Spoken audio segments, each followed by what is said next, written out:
Assalamualaikum warahmatullahi wabarakatuh. Wilujeng enjing sadayana, mugia urang sadaya aya dina kayaan sehat walafiat, sareng dipaparin kakuatan dina ngalaksanakeun kagiatan sapopoe. Anu kusim kuring diperhormat Bapak Ibu guru sareng rerencangan sadaya anu dipikanyaah.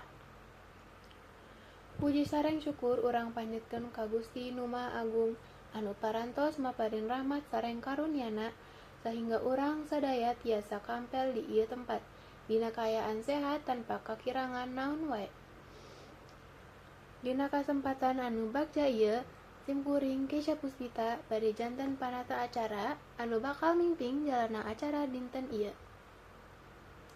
Hadirin anu diperhormat, dina ieu acara urang sadaya kempel dina raraga ngalaksanakeun kagiatan anu miboga mangpaat. Nyaeta pikeun nambahan ilmu, pangaweruh sareng ningkatkeun semangat diajar urang sadaya. Mugia ku ayana ieu acara, urang tiasa langkung semangat dina diajar langkung disiplin, sareng langkung yakin kana kamampuhan diri sorangan dina ngahontal cita-cita anu dipikaharep. Supados acara tiasa lumangsung kalayan lancar sareng tertib, hayu urang sami-sami nuturkeun runtuyan acara anu parantos disusun ku panitia.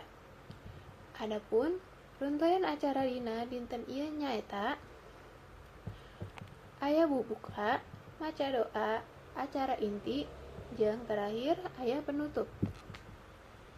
Mugia sakabeh runtuyan acara tiasa lumangsung kalayan lancar sareng masihan mangpaat anu ageng pikeun urang sadaya. Kitu anu tiasa simkuring sampaikan, hatur nuhun kana perhatosanana. Wassalamualaikum warahmatullahi wabarakatuh.